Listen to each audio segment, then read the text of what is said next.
Hi guys, I am back with another crown I'm going to make.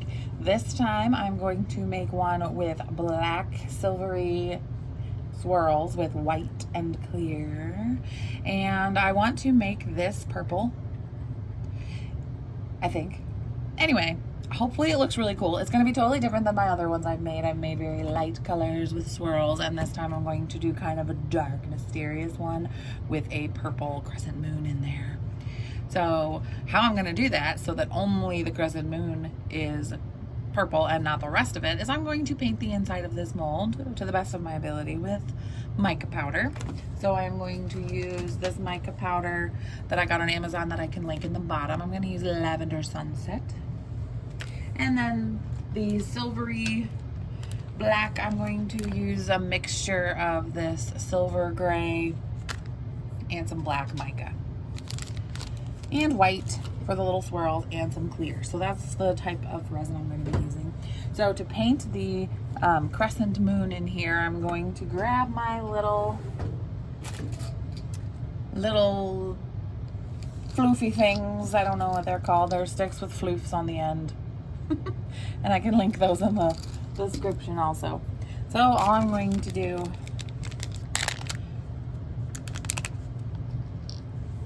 is dip the floof into some mica powder, and usually with a mold like this I would turn it inside out and I would paint where I want, but this mold doesn't turn inside out because you just have to kind of pull and be careful. So I'm just going to try to do that to the best of my ability. So I sped this part of the video up because I'm sure you don't want to watch me paint the inside of this little crescent moon for 10 minutes. So I am just very carefully trying to get that little floof in there without spreading the mica powder everywhere. Sometimes mica can just poof, and then once it gets on the inside of your mold, it's kind of difficult to clean up. Okay, so now that I've done that, this is what it looks like in there. It's not perfect at all, and I kind of got a little messy because it's a little difficult to do in the inside of a mold.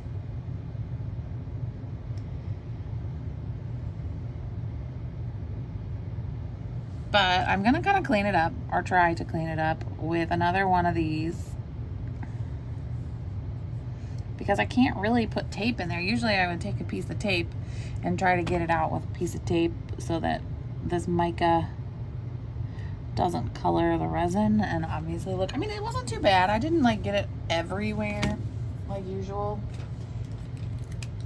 but let's see, maybe I can wrap some tape around the bottom of one of these doodads. Oh, and then maybe I could get in there a little better. Oh, come on, you can do it all the way around. There we go. Okay. Oop. I guess I could have just done that. Anyway, so let's try this. Let's see if this works. And I don't want to scrape my mold either, so like I'm trying to be kind of careful.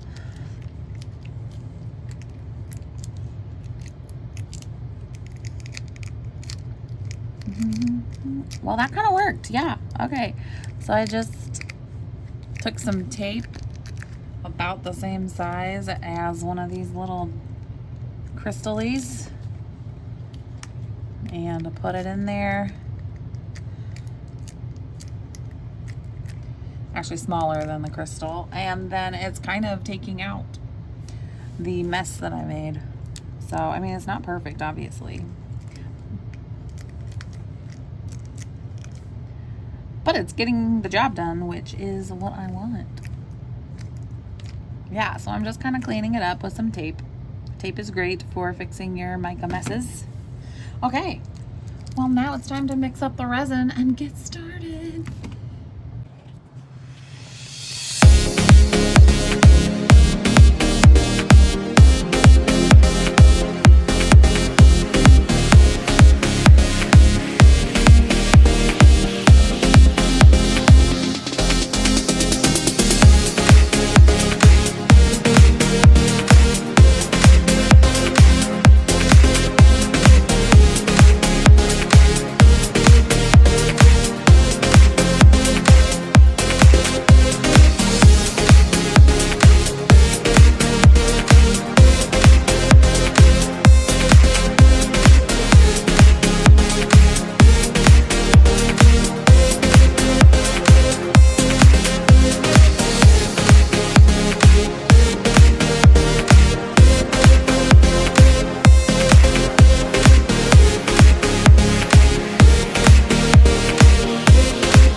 Now, obviously this video is sped up.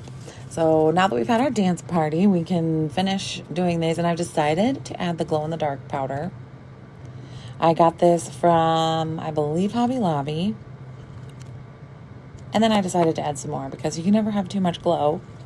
I wasn't sure how well this would work in the black. I should have probably put it in the white, but you can't see it once it's in there. It kind of just goes in with whatever color. Excuse me. So here I am pouring it in there. This is my favorite part. This video is obviously sped up also. And I just do layers. And I started with the silver and then the white. Got a little messy. Or no, that's not white. That's clear. That's clear. You knew what I meant. And then here's the white. And I use less white than every other color because the white is supposed to like feather through the other colors and kind of be a subtle change in between the different colors. And I didn't want to lighten this crown too much. I wanted it to look sort of dark and mysterious and feathery.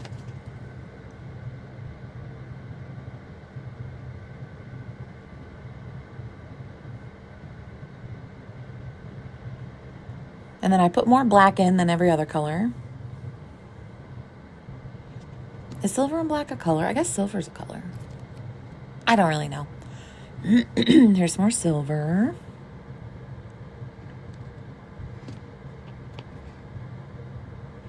And then back with the white again. And there's really no rhyme or reason to do this technique. I just kind of layer the different colors on top of each other, put some clear in, and then the white. And the white will mix in with the clear. So it doesn't matter whether the clear's on top or the white's on top. I just kind of put it in there, and I am surprised every time one of these comes out of the mold because they never look the same and they always look different. Even if I do the same exact thing over and over and over again, layer it the same exact way, things are going to come out different. And that's the beauty of working with resin, because even if you try to be perfect every time to have repeatable results, it's not going to happen because depending on the weather, the temperature in your room, the humidity, things like that, the temperature of your resin, how fast it cures, what type of resin you're using, it can change what's going on in that chemical reaction in there when it cures. And it can just, every little thing, every little factor can change the whole project. And so you really can't have super hard, fast expectations because you never know. So I'm just squeegee-widgieing a little bit. I stole that word from another crafter YouTuber. So Steve McDonald. If you've ever watched him, he's hilarious and I love him. So you really need to watch him. That's where I started wanting to do resin and wanting to post videos and things like that because of how real he is and how awesome he is with everything. And he has such a great personality also. So definitely go over there, watch Steve McDonald's Arts and Crafts. So I'm swirling.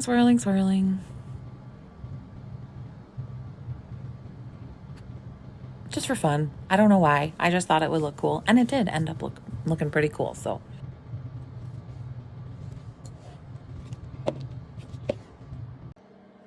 okay, so it's 24 hours later.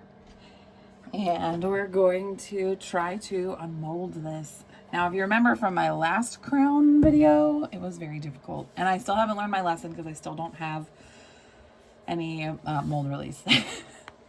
But we're going to try it.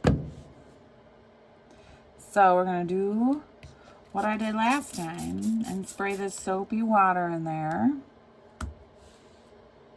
Oh, goodness.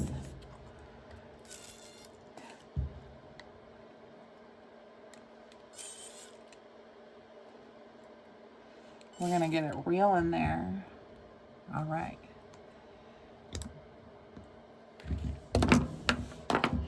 And then last time I just stuck my fingers way in there and kind of pulled. Let's see. Okay, come on now.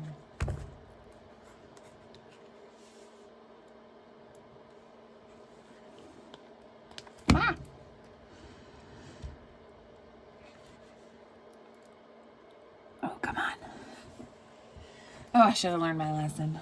I tell you what, I just want to do stuff and I don't want to wait and be nice and like make things easy on myself. I would rather just make everything difficult. Some mold release would be great. Oh, and I am purposely demolding it at 24 hours and not 48 because I wanted it to be a little malleable, because the last one, oh, looky there. The last one that I unmolded was very hard, and it also did not fit my head. It would not work sitting up there walking around. So if I actually wanted to wear this, or if an adult wanted to actually wear this, they probably wouldn't be able to comfortably without like tying it on their head or something. So I wanted it to be a little malleable so that I could bend it or shape it to like a human head. So technically I probably should be wearing gloves, because if it's malleable at all, it's probably not 100% cured. A little bit more of that. Woo!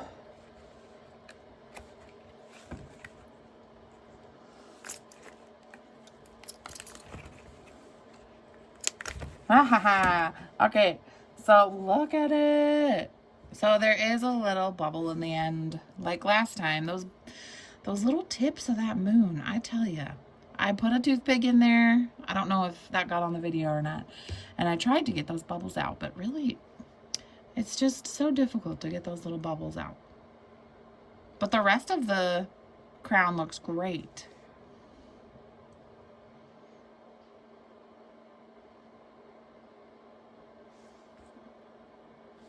Ooh, I don't know if you can see the detail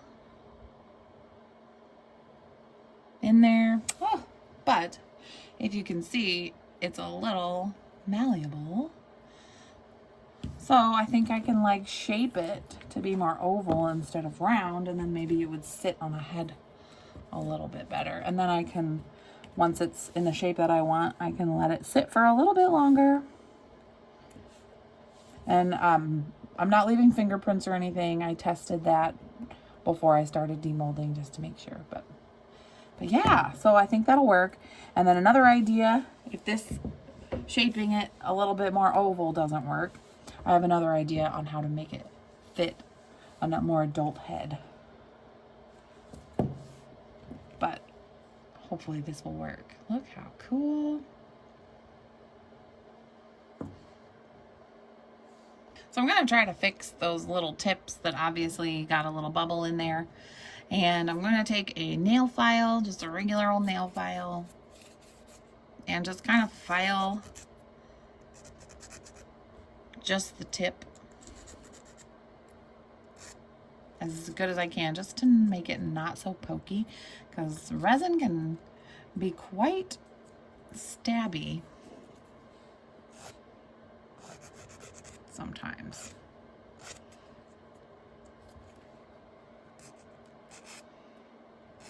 So I'm just kind of sanding so that it looks a little bit less like a bubble and more like it's supposed to look like that.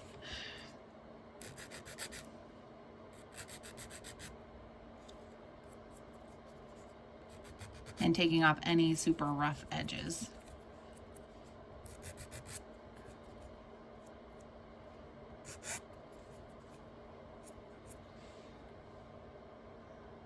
Doesn't look too horrible. Looks better than it did. Okay, and then if I want to clean that up a little bit, because those aren't going to be shiny anymore, those tips, I can put a little drip of UV resin on there and fix that. Anyway, so yeah, I'm going to just shape it how I want it, around a head or on the table, and then let it finish curing the rest of the way. All right, let's see what this looks like glow in the dark. Ooh. I stuck it under my UV lamp for a little bit. Sorry, the video quality isn't that great. Focus, focus, focus. Anyway, wow. The swirl didn't really do as much as I thought I was going to. Oh, come on. Focus. Ooh, oh. Well, you got a split second of it. I need a better camera.